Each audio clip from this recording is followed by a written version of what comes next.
Magiging ano ba 'yan, sagabal ba 'yan o ano ba 'to, deal breaker ba 'yan kung kunyari, gusto mong pumunta ng ibang bansa tapos malaki yung tax, ayaw mo na pumunta?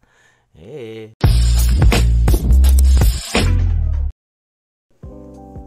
yun. Dinig ba, dinig?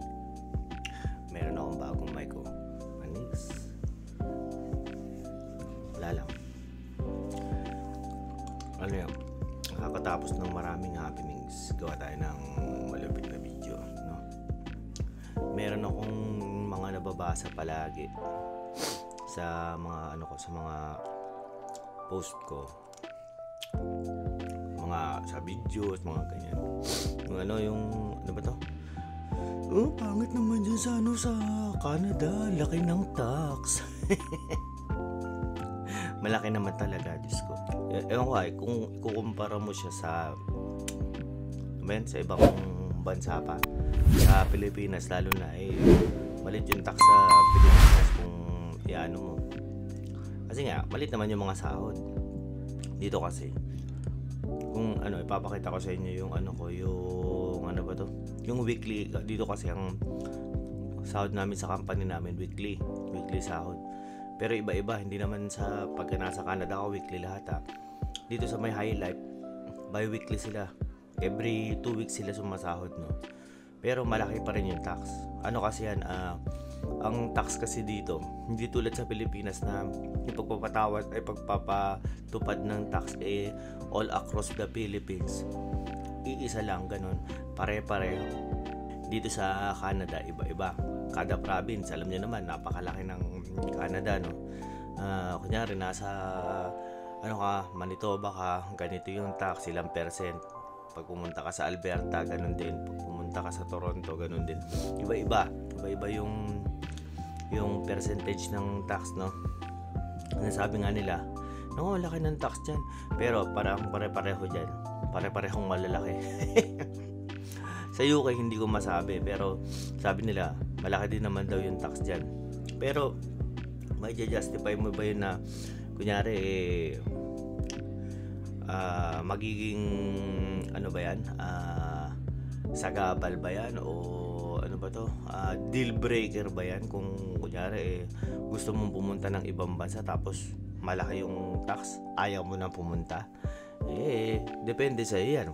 Kung kunyari ako naman, kunyari nasa ko, papipiliin ka ng kung pagbabasihan mo lang sa laki ng tax, sabihin mo na maliit yung tax sa Pilipinas, kung kunyari lang to, comparison lang to ng pagiging sa trabaho. Kunyari butcher din ako sa Pilipinas, maliit yung tax ko, maliit lang din naman yung sahod ko. Tapos kung ikukumpara mo rito na butcher din ako, malaki yung tax ko rito, malaki pa rin yung nakukuha ko na sahod. Ito, papakita ko sa inyo yung weekly ko na sahod. Kita nyo, umaabot ng 1,000 plus yung neto ko na yan, neto. Yung tax ko halos umaabot ng $500. Sahod na yan ng isang minimum yata dito sa Manitoba. Yung $500 na yan. Oo, malaki yung tax na yan. Pero makikita nyo naman yung take home ko, 1,000 pa rin. Saan nga naman dadampot ng $1,000 a week, di ba? Sa Pilipinas, sabihin na natin, maliit ang tax. Sasahod ka ba ng ganyan sa ordinaryong trabaho na katulad nito? Mga blue collar jobs, mga butcher, yung mga welding, sa mga ganyan, kahit ngayon sa mga healthcare workers dyan sa Pilipinas, maliit din, di ba? Pipiliin ko pa rin na yung sasahod ako ng ganyang kalaki. Kahit meron pa akong malaking tax, okay lang ako dito sa Canada. Malaki pa rin naman yung take home ko, no? Saka yung isang point ko pa, malaki yung tax ko dito sa Canada. Pero makikita mo na yan sa iba-ibang sa iba-ibang ng pamumuhay dito sa Canada. Maganda yung healthcare system ng Canada. Tapos Makikita mo dito sa mga group sa ano, kasi kasali na ako sa mga group dito sa syempre sa Brandon City. Meron silang makikita na onting mali dito sa kalsada. Kunyari, meron dito sa may malapit yata sa Sobeys, merong parang sira yung kalsada. Ang dami ng reklamo agad ng mga taga Brandon dyan na dito ba napupunta yung tax natin, mga ganyan, laki-laki ng tax, bakit meron pa rin mga ganyan. Kinabukasan inayos yan. Inayos kagad kasi nga merong rights yung mga dito, mga tao rito na magreklamo kagad, kasi magreklamo agad sa gobyerno kasi nga sa laki ng kinukuha nila na tax sa mga empleyado rito. Talagang irereklamo nila kahit anong katiting na problema dito sa city nila. Sa Pilipinas, gawin mo yan, wala kang magagawa eh. Talagang yung government ng Pilipinas talaga, ewan ko ba, puro mga magagandang lang salita lang ang makukuha mo, pero hindi sila pinapantayan ng serbisyo, no? Dito sa Canada, sabihin mo ng malaki yung tax, pa rin talagang masasabi mo na quality yung serbisyo ng government ng Canada. So yun, kahit yung rito, yung yung sinasabi ko ngayon yung sa healthcare, maganda yung rito, yung healthcare dito, yung mga emergency na mga kasama rito na nagkaroon ng sakit, kagad yan, naayos kagad yan. Punta ka lang sa clinic, punta ka lang sa ospital, libre yan lahat.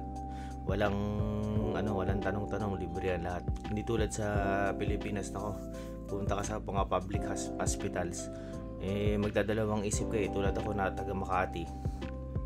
Yung kunyari ako yung may pera, kunyari ako yung nasa middle class, kahit pa sabihin mo meron kaming libreng ospital sa ospital ng Makati. Hindi lang ako nung nasa Pilipinas ako, karamihan ng mga kakilala ko diyan. Kung kunyari meron kang onting pera, hindi mo i-risk yung buhay mo, pupunta ka sa ospital ng Makati. Hindi ko sinisiraan yung ospital ng Makati. Ito lang yung base lang to sa mga sa past experiences ko sa yung mga kakilala ko, no. Merong onting pera, pipiliin pa rin ng mga kasama ko na pumunta sa mas quality na ospital kaysa i-risk ko yung buhay ko dun sa sabi nila makakalibre ka, makakatipid ka. Kaya lang ito lang po hindi ko to sinisirahan yung ospital na Makati. Lang to, ito yung mga experience to sa mga kasama namin diyan sa Makati, na yun nga, parang yung mga hindi raw ganun kaganda, kaya pumupunta sila sa magandang hospital pa rin, no. Dito kasi kahit saan ka pumuntang hospital dito, maganda yung serbisyo, dahil yun sa mga sa mga taxpayers yan. Makikita mo malaki yung tax, pero makikita mo yung serbisyo ng gobyerno, hindi yung matatawaran, no. Yun lang, kasi ang daming ang reklamo nga, sabi ang laki ng tax din sa Canada, ayoko diyan, no. Makikita mo naman malaki pa rin yung take home mo, kasi nga malaki naman yung sahod mo, tapos maganda yung serbisyo ng government nila.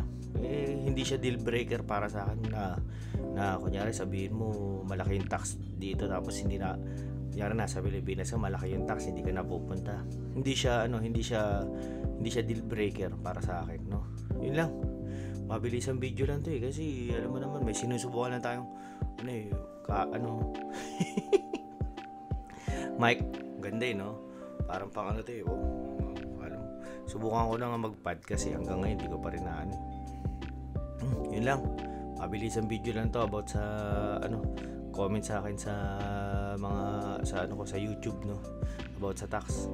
Yung mga taga UK diyan, nga kayo, comment kayo sa baba kung gaano kala yung yung tax niyo diyan sa pinagtatrabahuan niyo sa country ng na pinagtatrabahuhan nyo, no? Kung ano ba, kung mas malaki ba yung tax namin o tax nyo dyan sa UK. Kaaway tayo tungkol sa tax. Hindi, joke lang. Yun na, yun lang. Like, share, subscribe ay mga ganun, alam nyo na yun.